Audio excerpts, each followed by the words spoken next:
RTL.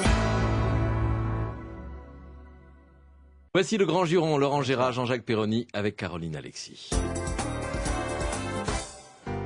Le TGV a battu un record de vitesse. La France peut être fière de cette performance, Monsieur le Président. Bien évidemment. Et je voudrais célébrer le succès national de cette entreprise dynamique qu'est la SNCF. Et les remercier sincèrement, pour une fois, d'avoir fait partir un train à l'heure. Car dans notre pays, c'est une véritable performance que de faire rouler un train. L'automne, il y a des feuilles mortes qui rendent les rails glissants et qui empêchent le train de freiner.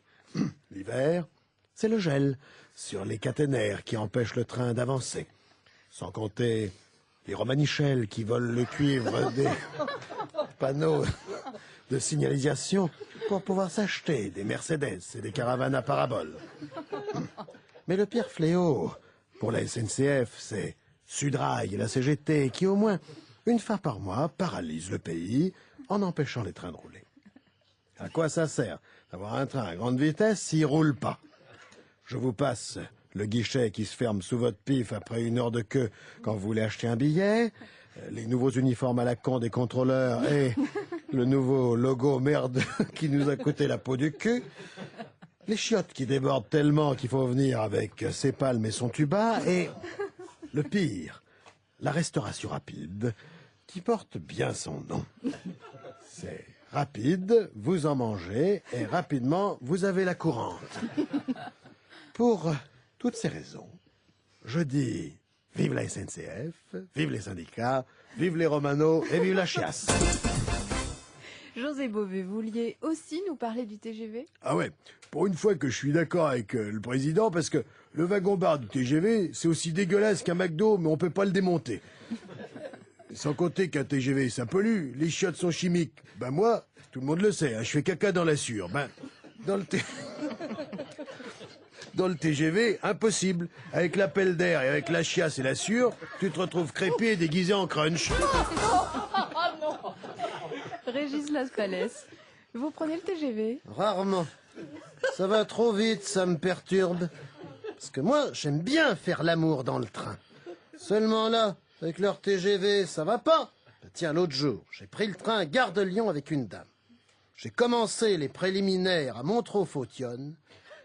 Et ben, arrivé à Lyon par deux, j'avais le pantalon sur les godasses et j'avais pas fini la dame.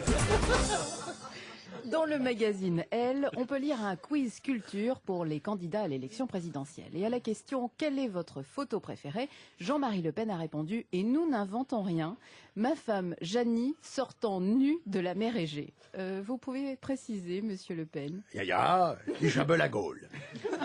Cette photographie de ma femme Janie, en tenue d'Ève ruisselante, la touffe perlée de gouttelettes de la mer Égée, telle une naïade offerte à mon désir inassouvi, me donne, n'est-ce pas, le tricotin. Elle trône en bonne place sur mon bureau à montre-tout, car sur la photo, n'est-ce pas, elle montre tout. Elle trône, disais-je, entre une reproduction de Sainte Jeanne au bûcher et une photo de Pierre Laval faisant du pédalo avec le docteur Ménétrel sur le plan d'eau de Vichy en 42. Mais pour venir à cette photo d'art, elle est quand même mieux réussie que celle de ma précédente gourdasse qui posait à poil dans le magazine Playboy en suçant le manche du balai au cédar. non, celle-ci, n'est-ce pas, est très naturelle. Elle n'a pas été retouchée, contrairement à ma femme d'ailleurs, car à l'époque de la photo, elle venait tout juste de se faire rechapper le dindon. Rendons hommage à l'invité de Patrick Cohen, Philippe Bouvard, dont nous célébrons le 30e anniversaire de ses grosses têtes, l'occasion de nous remémorer certains grands moments. Bienvenue à ce rendez-vous de la rigolade, ce sont vos grosses têtes. Une émission culturelle, puisque, souvenez-vous, Paul Gut.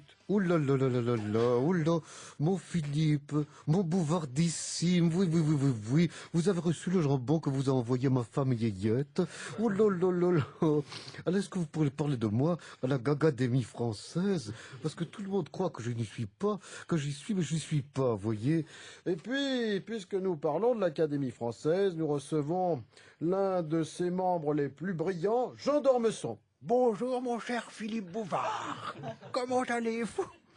Avec une question de Madame Capote de Condon. Qui a dit à propos de À la recherche du temps perdu de Marcel Proust, 600 pages pour savoir si Tutul l'encule Totor, c'est un peu long. Eh bien, je pense que c'est de Louis-Ferdinand Céline. Oui, oui, c'est de Louis-Ferdinand Céline. Bonne réponse de Jean d'Ormesson. Messieurs, bravo, merci, à la prochaine fois et bon anniversaire aux grosses têtes. Le déçu du jour. Le déçu du jour, c'est le jardinier simplet de la bonne sœur miraculée de Jean-Paul II. Lorsqu'elle avait la Parkinson, il aimait bien quand elle l'emmenait faire pipi. Depuis le miracle, il est tout triste.